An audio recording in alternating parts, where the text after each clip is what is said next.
Hey everyone, it's Amanda Radke back for another episode of the Heart of Rural America podcast, the show where we highlight great people doing inspiring things in their rural communities to make agriculture and this country stronger.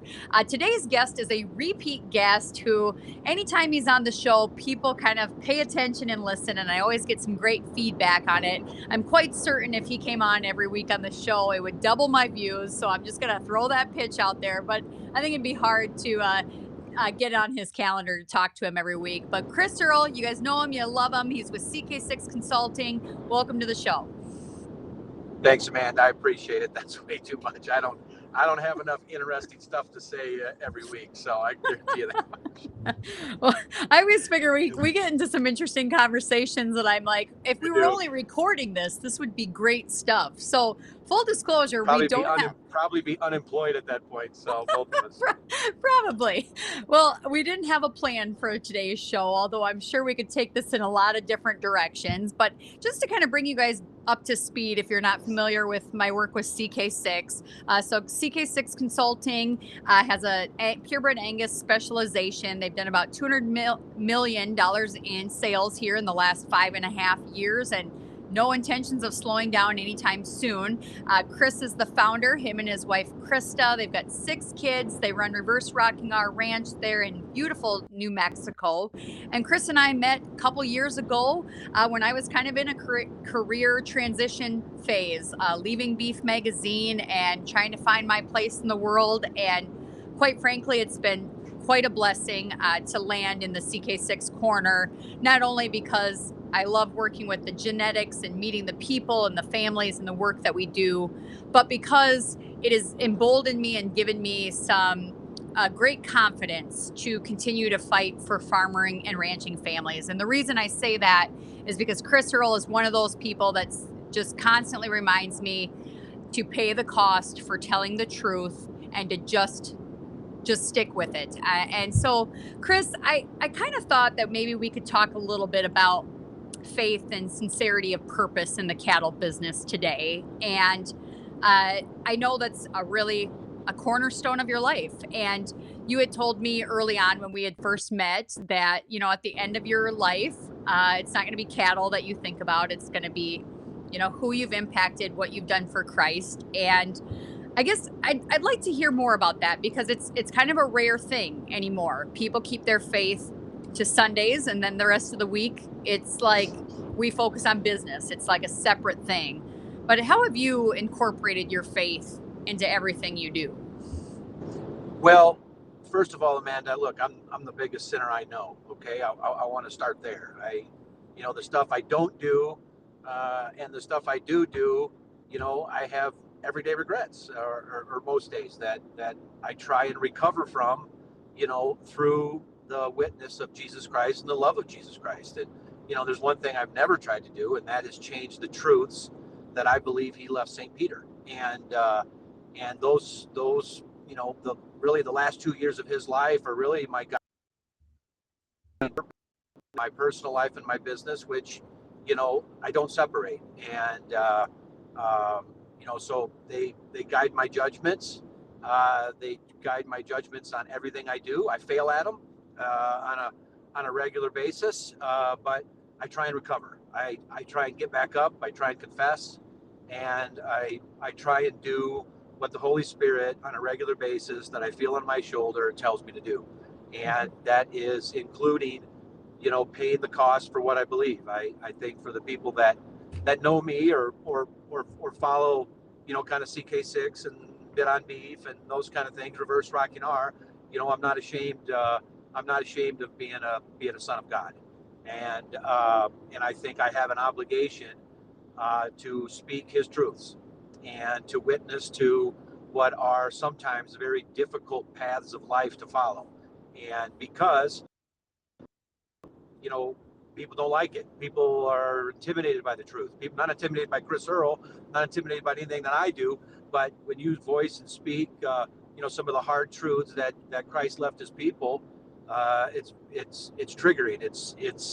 It can be very hurtful at times to people that are embroiled in the humanism of life, and that can be me too. So those things can impact you and change you, and that kind of thing. And look, I brought it to my cattle business. I brought it to my ranch. I brought it to my personal life. No question. I've had a lot of people, over the years that have tried to guide me away from that. I've had a lot of people that, maybe face to face or maybe not face to face, that have said, Chris is using his faith to sell cattle or sell his business or something like that. And they might be partially right, but I look at it the other way around. I look at it to sell the purpose of Jesus Christ.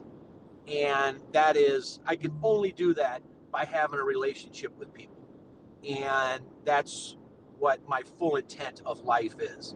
My full intent of life is not to go down as a consultant, as a owner of a meat company platform, or as an owner of a ranch, or as a breeder. That's not my intent in life. My intent in life is to live fullest to what I believe Jesus Christ put me here to do.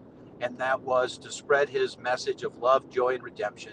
And that I can be a vehicle. So when I have to be at his feet someday, and I will be, and knowing my answers are not going to be good enough, but that I can look back on my life and know I tried. I gave it my best shot, and to be able hopefully to say, was it good enough?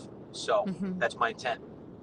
And it's been really helpful for me because I started sharing more and more of my faith here in the last several years. And I would have people tell me, Amanda, you're not going to get invited for speeches.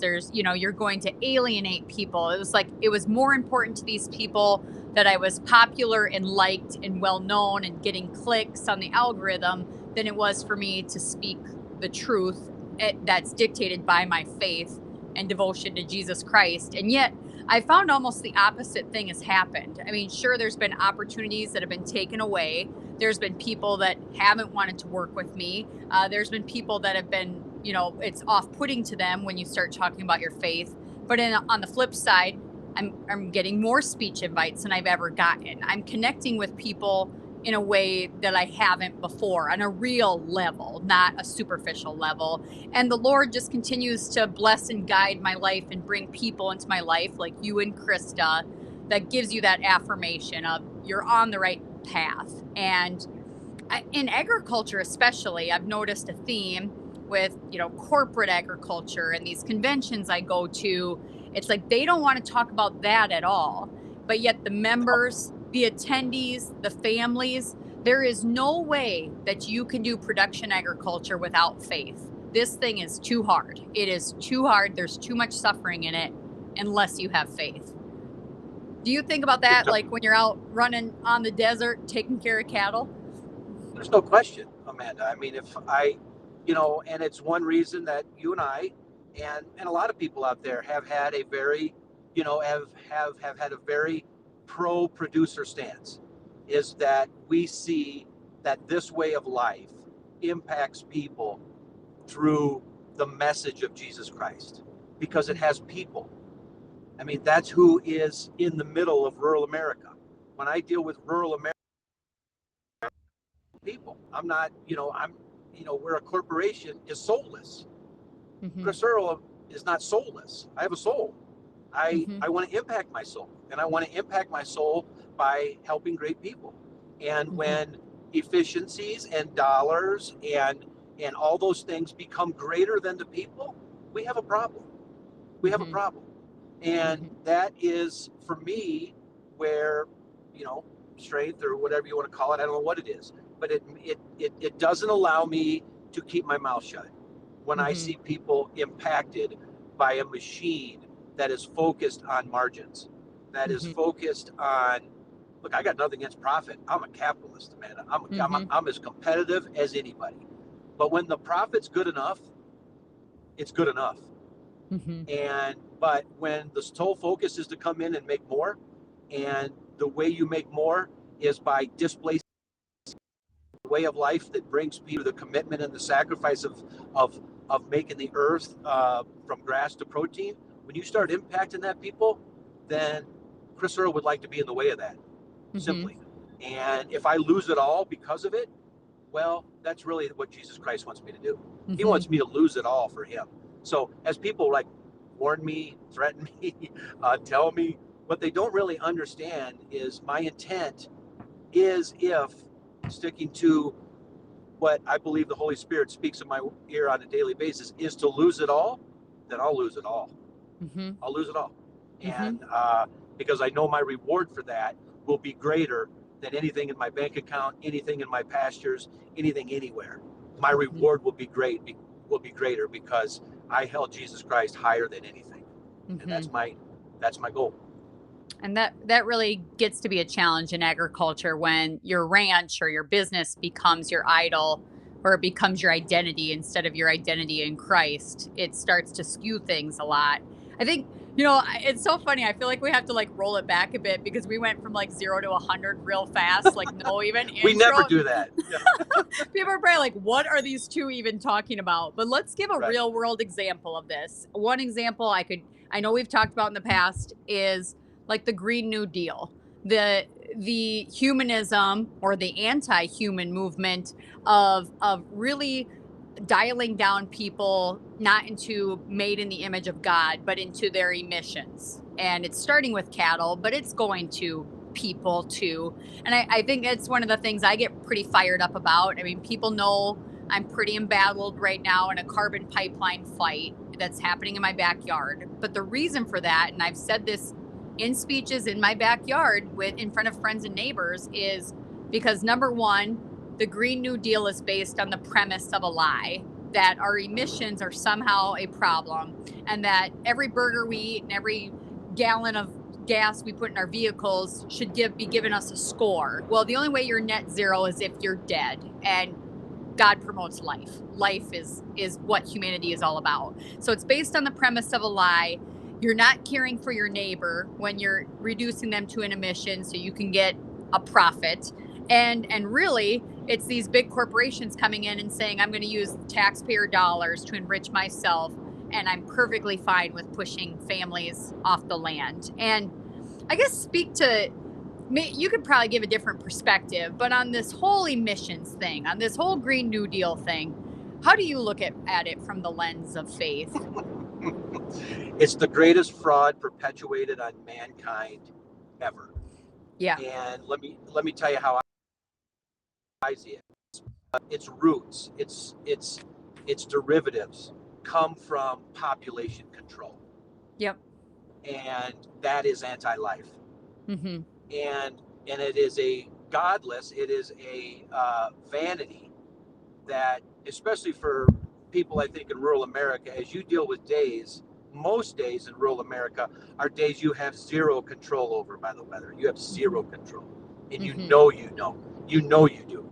But to think that you can limit or that we impact what God has created in Earth, in multi-galaxies, multi whatever, and we've got this small little blue planet that's nurturing and growing souls. To think that he would allow or give us the impact to uh, uh, make an impact on the atmosphere is laughable to me. We still find fish we didn't know existed, Amanda. I mean, this thing, I live next to a mountain that at some point popped out of the earth at how many hundreds of degrees and created itself. And do people think those days are over? I mean, do they think that can never happen to us? I mean, do you think, because look at the poor people in the East, right? You build a house along a river that hasn't overrun for 50 or 100 years, and you build communities and you build towns, and guess what happens next? So much rain falls that it takes everything away. I mean, so to think that we can impact a atmosphere that adjusts to itself. I always point back to, remember when the oil spills in the Gulf of Mexico, and remember the news? The news was like, oh, there's people underneath the water that are going to ruin beaches for decades, that are going to kill fish. You know what the ocean did to those oil plumes? Ate them alive. Yeah. Dissolved them. That's God's way. That's not man's way. And I think all the time, this always comes to me, and it's, not your ways. reach levels that you really wrong to really realize his ways are not our ways, and you fall a distant second to his ways. And that's how I look at this fraud that is basically reaching into rural America to try and gain control from people that walk into an office compared to people that walk into a barn. And that's all it is. That's all it is. And it's based in population control. So Yep. I don't look halfway at the tree, man. In. I don't look at the fruit. I look at the roots. And this movement has evil roots. It does. It does. And I think half of the people pushing this are admitting that they know it's not going to improve the environment, that burying carbon or whatever other, initiatives they can come up with. It really has nothing to do with the environment. And it does. It has everything to do with controlling the food, controlling the land, controlling the people. And that's been really my push. Right. And you've seen that in the environmental movement. No different in the beef movement. No different in that kind of thing. So when this thing gets rolling, right, then there's really good people that get put in a position of, do I fight it or do I go along with it, right? And the old way in America, but for some reason, as we go along in life here, we get really good people that will, in turn, in order not to rock the boat, in order not to sacrifice for maybe what they believe, will take the comfortable route, even if they don't believe in it. And that is a troubling, and that's why we've gotten to where 4 people own 85% of the cattle that are processed in the country. We have very few people that'll stand against that. We have very few people that'll stand against that. Most people want to find their way in there. How can I still make $1? How can I still, get a Friday paycheck from this system? Even though I know it's not a system that will add to America, they find themselves in a very tough position. And then they choose, in order to play along, or they choose to fight it and go do something else. And it just so happens, my parents instilled to me that I don't let a bully cross my face. I just don't. And that's where I think a lot of this stuff is at. At some point, somebody has to stand up and say, not today. And, so I hope those kind of people are growing and not going away.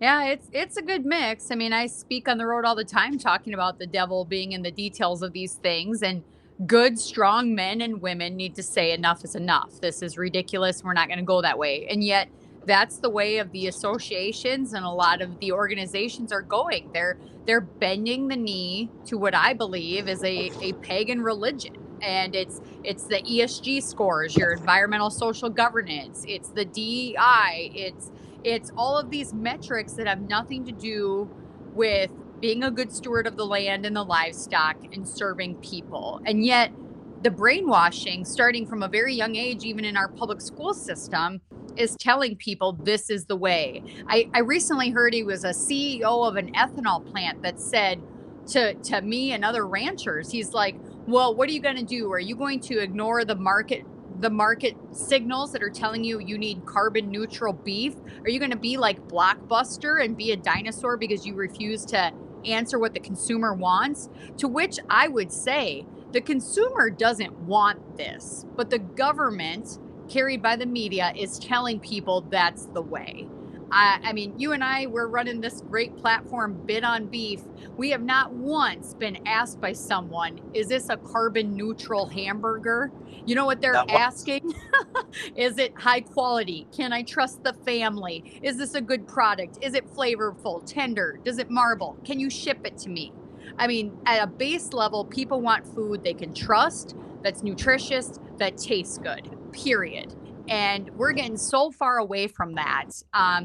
But frankly, it's because of our government. It's because of these initiatives. Go ahead. Yeah, look, these people that have got to these high levels that communicate this are really good at it, Amanda. I mean, they're really good communicators. They know leverage. They know how to align the long arm of the government. Look, there's no more desired building in the country than the Treasury building in Washington, D.C.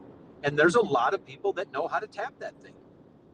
And look, I'm not sitting here pigeonholing people. I know people are with tough choices in life, Yep. tough choices to make, but I think people have to realize there's a cost to every choice.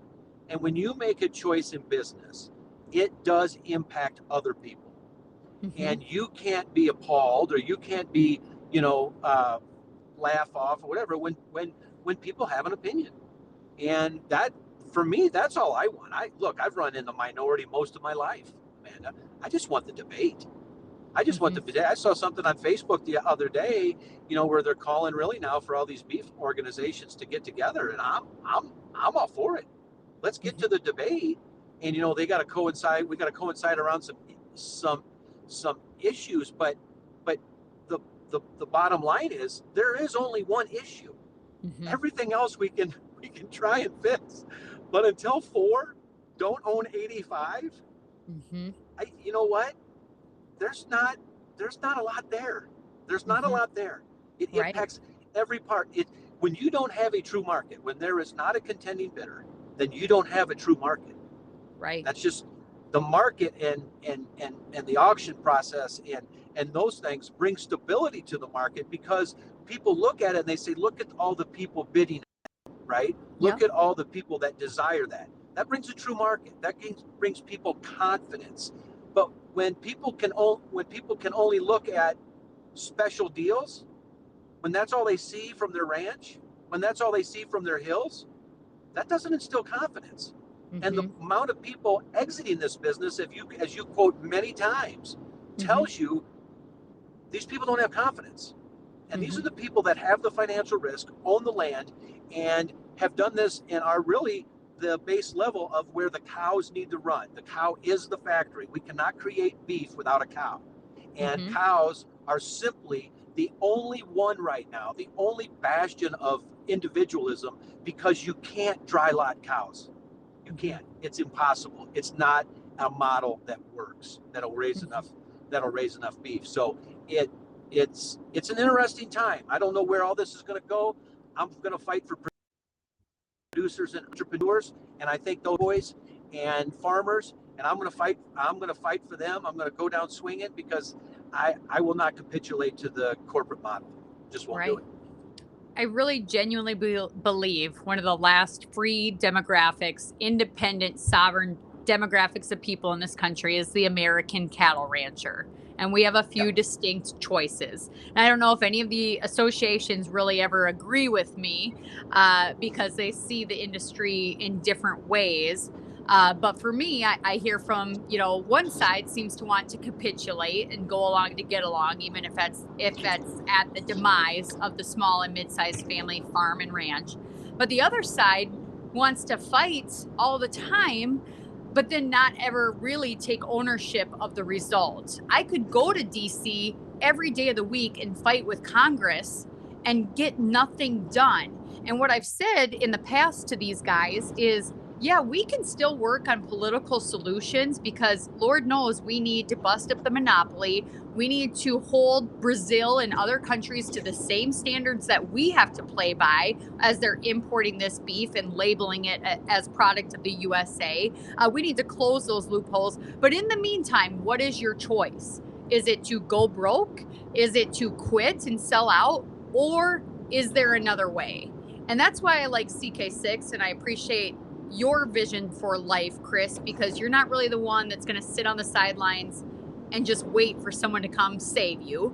It's get out there and go determine your own destiny. And if that means stepping outside of a broken system and doing something else, that's what you help your clients to do.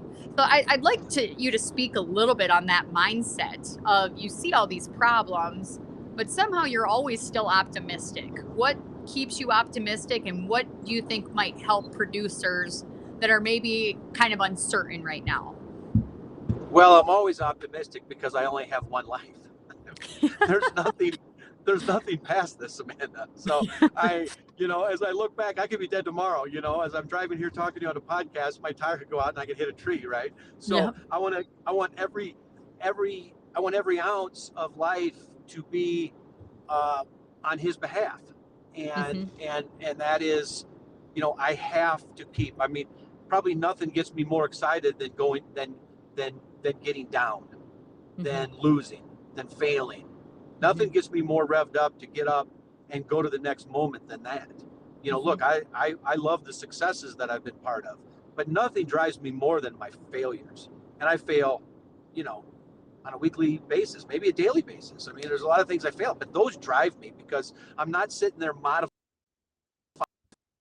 I Mm-hmm. know I didn't do a good job. I know I didn't give all, so it drives me in. And I think that for me, as odd as it sounds, I find a lot of joy in that.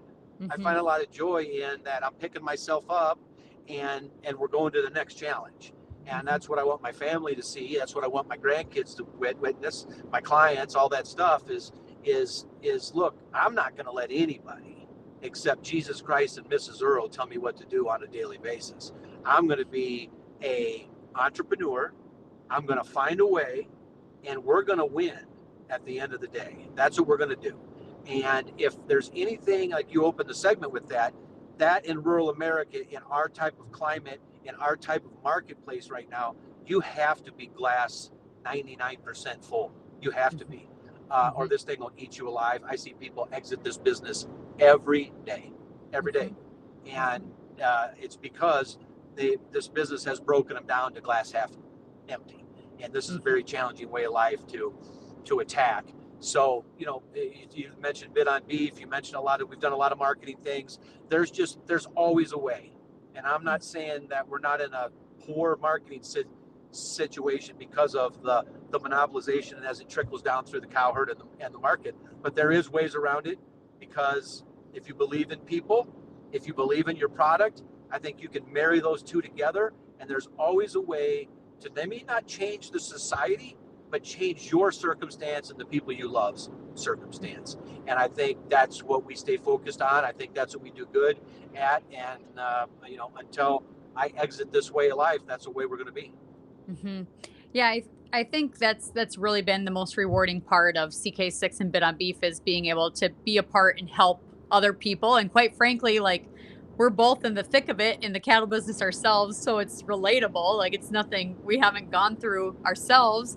But the Bid on Beef thing, talking about building something, I had to smile because as you're talking about failure, I think from the outside looking in, people see it's been a wild success so far by every metric. I mean, we're just reaching benchmarks we never thought possible at a pace that's just beyond our wildest dreams. And yet, basically all of 24, we've been taking it on the chin, getting punched in the face, knocked down, figuring out every way that this platform can't work, won't work, the website's down.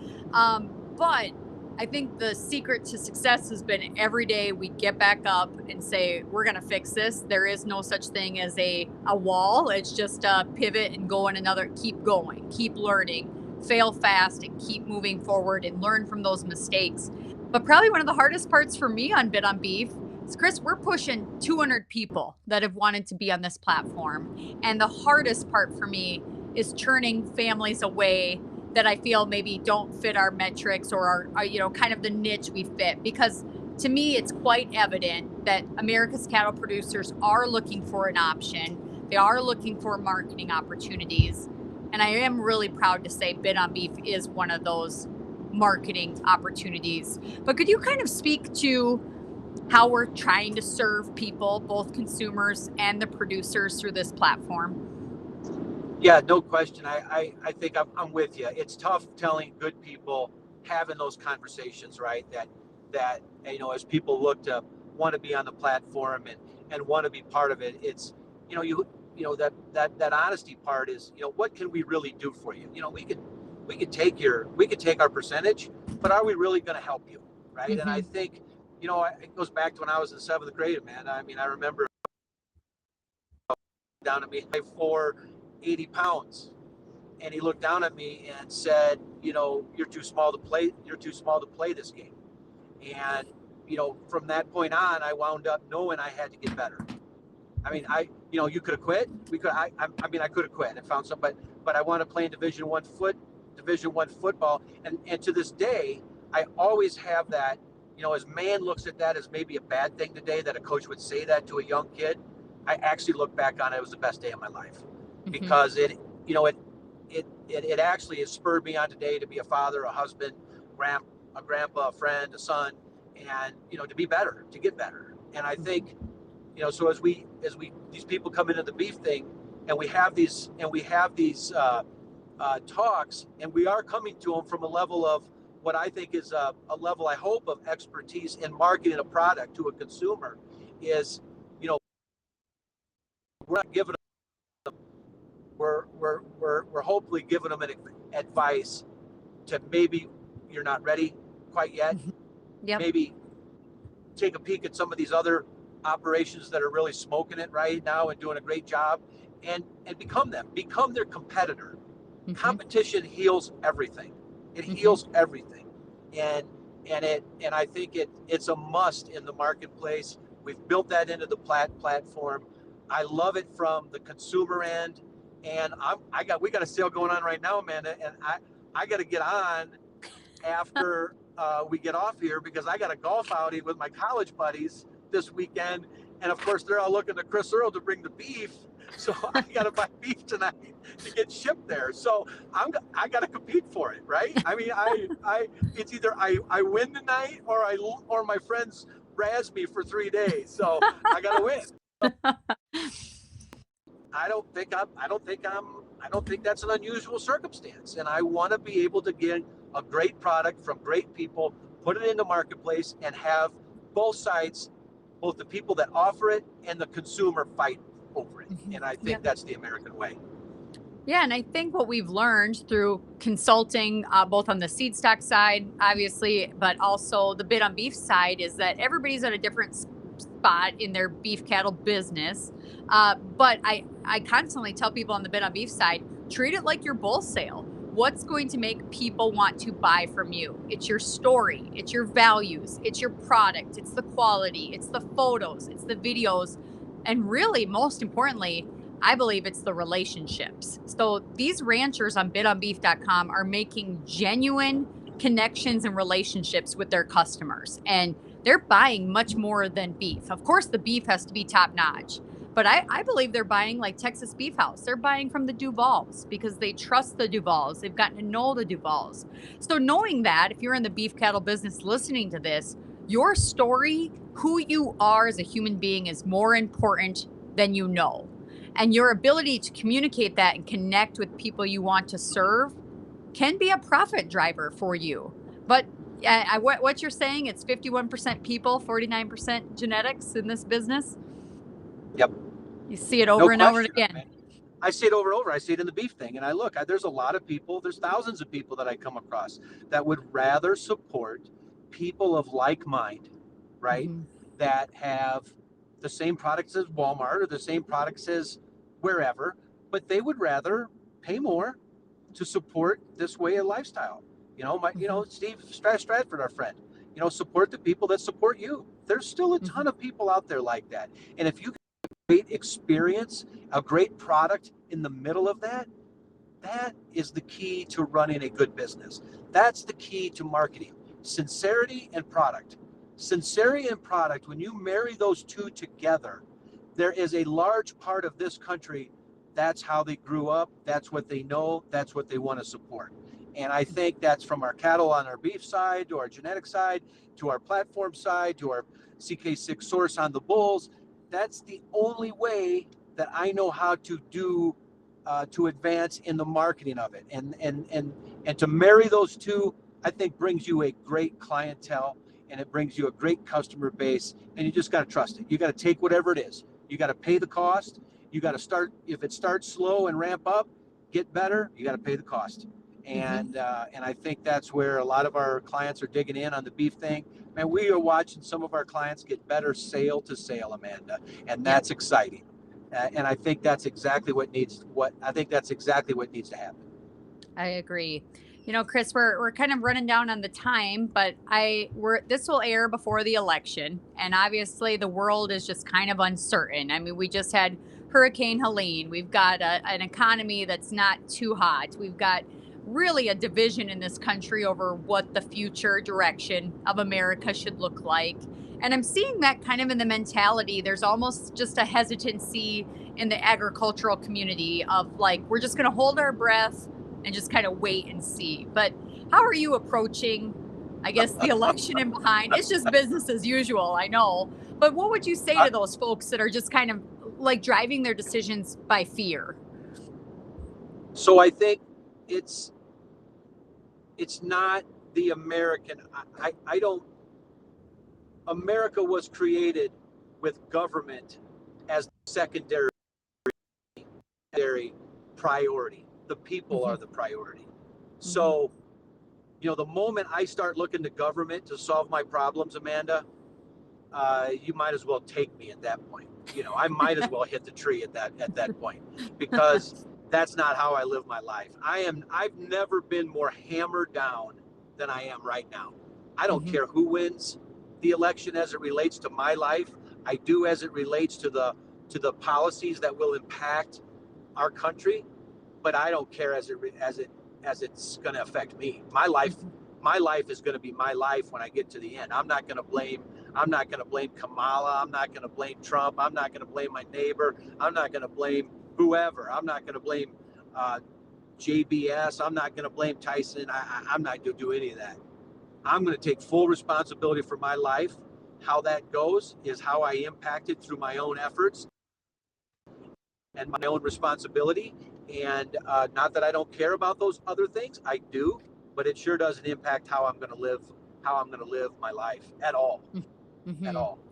Exactly. Yep. So I guess to end on a positive note, what's happening with CK6? This will air mid October. We've got a lot of great things coming up leading into the end of the year and kicking off 2025. We're just trying to keep up with great people, Amanda. I mean, we got so many clients. We have from the cattle side to the beef side doing such great things, raising such fantastic cattle. We've got a tremendous market. We saw the early looks at what could be a fantastic bull season from California, just lights out. We're coming off some female sales where, I tell people right now, and it's just the truth.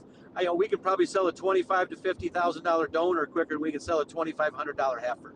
And the market is so excited about the progression of genetics and people and the market that they want to be part of it, and they want to enter through what they believe or what they're advised on is the best genetics out there. And they've Hmm. taken the tools and the sciences and they think it's a way forward, and I think it is. There's some pitfalls there, no question, but there's some advancement, and I think so. It's exciting. I mean, there's new people getting in all the time. There's established people making great pivots on their program to still be relevant and still be desired in the market. So I'm fully excited about what's going to come up between now and next year. We've got a huge lineup of sales and great people and genetics. Just to see the cows that we have with our clients, and we can give a little input on to help them be successful in the program. It's just exciting, Amanda. I don't know how else to say it. There's just, when you wake up in the morning and there's not enough hours in the day, to cover all the conversations, all the genetics, all the spreadsheets. What a great, great life. What a great life. So we're just blessed. We're very, Yeah, very, very blessed. CK6 absolutely. just trying to keep up. We're just trying to keep up, and we're just trying to be a small part of huge successes for great, great people. So Hmm. Yep, it's an honor of a lifetime, Chris, to be a part of it, and it's like I said, it's been so rewarding. And yeah, you and I both probably have our fair share of haters, but I always just joke hey, you we're just can't you can't love people. If you say you love people, you got to love the critics too. yep. And look, I mean, that's how it is. It's the yin and the yang of life, Amanda. We got plenty of people that pat us on the back at times, and to have those people that are also our critics, that keeps you humble, that keeps you fighting, that keeps you good, and that's all part of life. And I'm blessed to be in a spot where I have critics. So Hmm. That's a good way of looking at it, and and hopefully iron sharpens iron, and I truly believe when you surround yourself with really good people, it pushes you to become a better business owner, better wife, a better mother, better spouse, better parent, better cattleman, all those things, and so I think that's the best part of this industry for me is just the great people that I'm blessed to be able to meet on the road, and I'm sure you feel the same way. Chris, any parting words? I want to remind people that they can check out our sale calendar at CK6Consulting.com. You can always place semen orders or get your certificates at CK6Source.com. And then, of course, bidonbeef.com. Every day it's changing and moving and growing with new ranching partners, new auction sales. It's never slowing down. So I'd encourage you guys to check those sites out and follow Chris and his platforms as well. Any parting words, Chris? I think as it relates to everything that we do, Amanda, we've always talked, we're all about the result, right? So I think as you look past the people, look to the clients, look to those people, and make your judgment there. And I think if you do that, I think it brings CK6 its best face. I think it brings Bid on Beef its best face, and because those are people there where the rubber meets the road in this business, that are trying to make a way in the genetics business or the beef business, that truly are sincere about their purpose. And I think, and if you can find any way to spread the word to help these people as it relates to their effort, I think you will be rewarded for the advice that you give through either the genetic side or either the beef side. So I think look to the client and look to the people we serve, and I think you'll get your answers on CK6 and Bid on Beef. Absolutely. Well, thank you so much for the time. Safe travels, and we'll see you at an upcoming auction. Thanks, Amanda. Appreciate it. God bless you.